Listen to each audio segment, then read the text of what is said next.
The gorilla enclosure was always a favorite, but today something was different. Kaya, the playful silverback, wasn't playing. She sat motionless at the far end, chewing absently on a branch, her dark eyes unfocused. Usually she swung, climbed, even teased visitors, but today, when the kids called her name, she didn't even glance their way.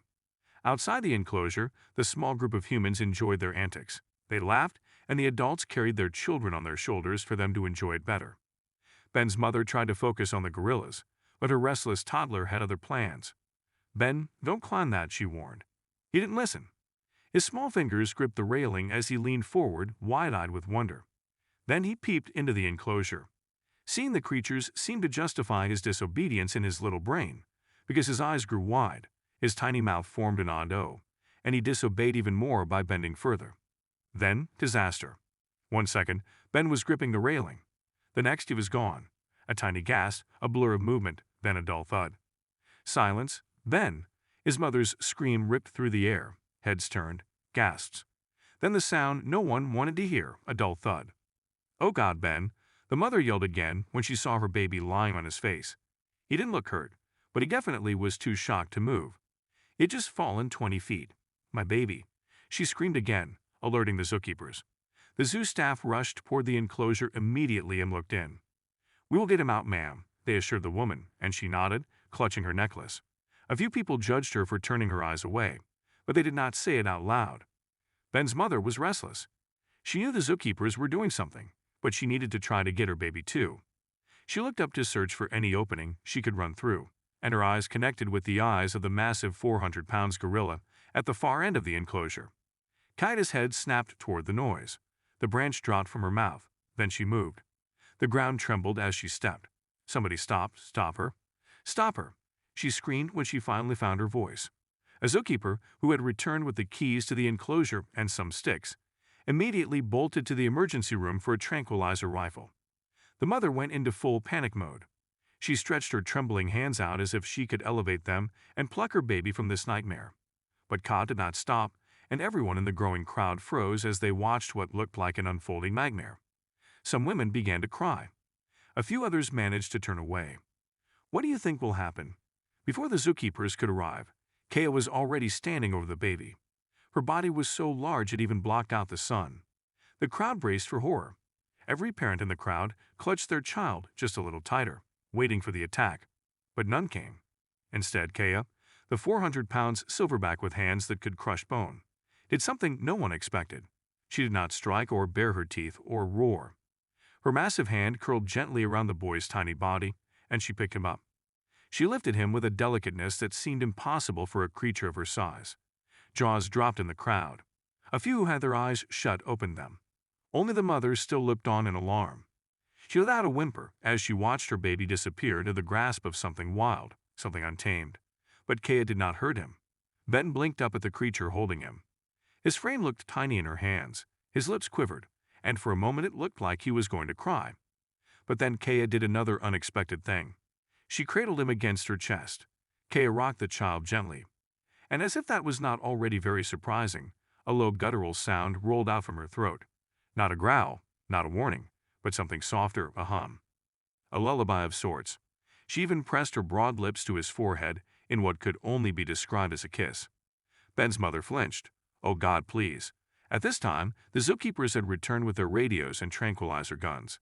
But none of them had expected to meet this. One of them turned to the still shaking mother and tried to calm her. "She's comforting him," he pointed out. "But why?" An older zookeeper knew why, and he immediately told the crowd. "What do you think?" he said.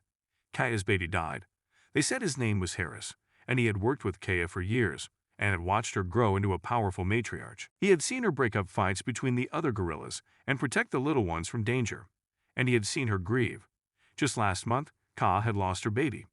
An illness had killed him, and she had carried the small lifeless body for days, refusing to let go. When the zookeepers had finally managed to take it away, she went rogue. Since then, she had huddled in the corners of the enclosure, looking for something that was no longer there. Now, she thought she had found it. A new kind of silence settled on the crowd with that revelation. They all realized they were witnessing grief. The violent scene they had all anticipated quickly changed to a tragic one, and they all stared at Kaya with pity. But the scene quickly changed again, from pity to worry. when they realized something else. She was not letting Ben go. For only a brief moment, Kaya gave them some hope. She walked over to the iron fence, and everyone thought she was going to hand the toddler over. But she only circled back again. Everyone began to speak to the zookeepers. Perhaps with care, they could coax Kaya to place Ben down. But the zookeepers couldn't do it. If they were not careful, if they moved too quickly, if they startled her, she would feel threatened and fight back. And a mother protecting her child, whether human or beast, was the most dangerous thing in the world. Suddenly, Ben shifted and looked around. Then he made a sound. "Mama!" His mother couldn't hold it any longer, and she burst into tears. A zookeeper felt so sorry for her that he made a terrible mistake. He took a step toward the gate. He did it slowly, but it was enough to cause havoc. What do you think the gorilla would do?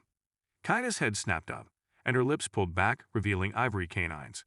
Then she turned and ran away from them, to the rocky part of their enclosure. The crowd gasped again, and Harris felt his stomach drop. No, not up, anything but up.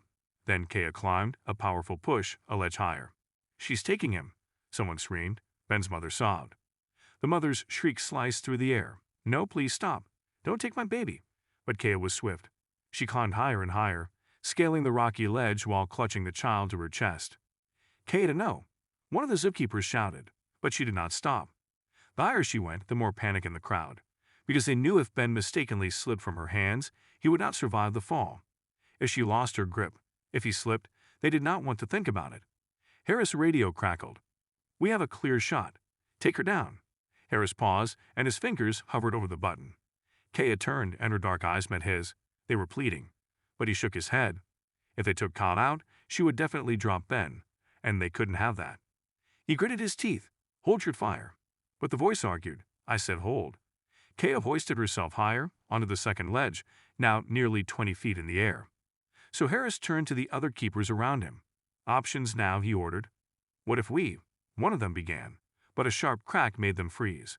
They turned around to see Kaya had reached the next rock, but a loose stone had broken from beneath her foot.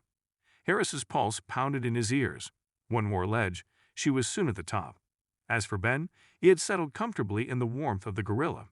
His shock from the fall was slowly wearing off, and he was now marveling at the birds that flew past them as they climbed. Down below, his mother was still screaming. She was in full panic now. She was pressing against the railing as if she could break down the iron walls into the enclosure. The zookeepers were frantic now. "We could lure her back down," another zookeeper suggested. Harris's wheels turned fast. He liked that plan. Now he knew what to do. He felt for something special in his pocket and found it. "Open the side gate," he said. The keys were brought out, and the gate was opened. Harris stepped forward, and the crowd murmured. "What is he doing?" "He's going in there. Oh my God, he's going to get himself killed." But Ben's mother looked at him with hope. "Please," she whispered. "Please bring him back." Harris swallowed hard, and then he entered the enclosure. The gate clicked shut behind him. He wasted no time and walked down to the rock. "Kaya," he screamed. But the gorilla did not react. Instead, she took another step. The child's tiny legs dangled in Kaya's hold. The risk was too much, but he took another step. Then he took the object from his pocket. It was a faded blue blanket, worn at the edges but folded carefully. It was Kaya's blanket, the same one she had wrapped around her baby in the weeks before he died. She looked down, and Harris saw the shift, the hesitation, and the confusion in her eyes. She knew that blanket. She had held it, buried her face in it, and inhaled the scent of her baby. Now, Harris extended the blanket in the air. "It's yours, sweetheart." All he wanted was for her to get down. Kaya's nostrils flared. She looked at the boy in her arms. Then she looked down at the blanket. The world stood still again as she made her decision. Then Kaya grunted and took her first step downward. A rush of air filled Harris' lungs. He couldn't believe it. Everyone held their breath as she descended slowly. Every step sent a ray of hope through the mother and the zookeepers. The mother clung to the railing, whispering something over and over, maybe a prayer, maybe her child's name. Ka's descent was slow, and Harris encouraged her. "That's a good girl," he said as she progressed. Her feet touched the lower rock, closer now. Soon she was 20 feet, 15, 10, so close. Finally, she landed on the ground. Harris took a careful step forward, and another one of the zookeepers threw in an orange, Kaya's favorite. Harris picked it up and held it out to Ka. The gorilla's nostrils flared at first, but her grip on the child tightened. Then she walked up to him and reached for the fruit. That single movement was all Harris needed. He lunged, and his arms wrapped around the toddler, yanking him free from Kaya's grasp. A scream tore through the crowd. It was the mother, screaming in relief. The crowd screamed too, while she ran to the locked gate. Harris turned and ran too. Ben, away from Kaya's warmth, finally began to cry. His tiny hands clutched Harris's shirt as he sprinted for the gate. His mother was already there. She fell to her knees, grabbed her baby, and burst into tears. She pulled him against her chest and pressed kisses to his hair and cheeks, anywhere she could reach. "My baby," she wept. "Oh my God, my baby. Thank you." She thanked Harris. Harris smiled as he straightened up, his heart still beating fast. Ben was safe. Inside the enclosure, Kaya stood motionless with the blanket and the orange. Her deep eyes locked on the child. Her dark eyes flicked between Harris and the mother, who was clutching her child tightly. She had lost a child, again. Harris swallowed hard. He had known this was not an attack. Kaya was a grief-stricken mother trying to fill her emptiness. He turned to the other keepers and caught their damp eyes as they watched Kaya grieve quietly. What do you think about Kaya's reaction? Could she really understand what she was doing?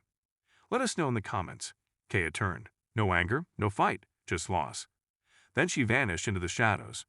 Outside the zoo, the news went viral, and the video, some in the crowd, made the rounds, even to TV stations. They played the dramatic rescue on repeat, and everyone who watched it was in awe. It sparked many debates about gorilla intelligence. A few did not expect them to be that smart or displayed so much emotional intelligence. It also sparked conversations on maternal grief. While some people called for stricter zoo regulations, others demanded Kaya be released to a sanctuary. And some, perhaps the ones who truly understood, saw what Harris and the other keepers had seen, a mother's pain. Reporters visited the zoo too, eager for interviews. Harris refused most of them, but he did release a statement. Kaya was not attacking. She was mourning. That single line echoed across social media. People shared stories of their own losses. They also shared stories of grieving animals they had met. Many sent gifts and donated money to the zoo, just because of Kaya. Some wrote letters urging the zoo to help her. So the zoo board held an emergency meeting to discuss Kaya's future. What could they do to help her recover? Finally, they made a decision. They found a baby gorilla for her. The gorilla was orphaned, helpless and sad, much like Kaya. When the crate door opened and the small gorilla stumbled into the enclosure, Kaya did not hesitate. She moved to the infant, and the baby let out a tiny, nervous sound. She reached out, pulled it close, and gave it a hug. The keepers exhaled in relief. It had worked. Some wiped drops of tears from their eyes. Kaya was a mother once more. Kaya's story teaches us how deep grief, especially grief from child loss, causes unexplainable pain. It also teaches us that motherhood is universal and connects all of us, whether animal or human.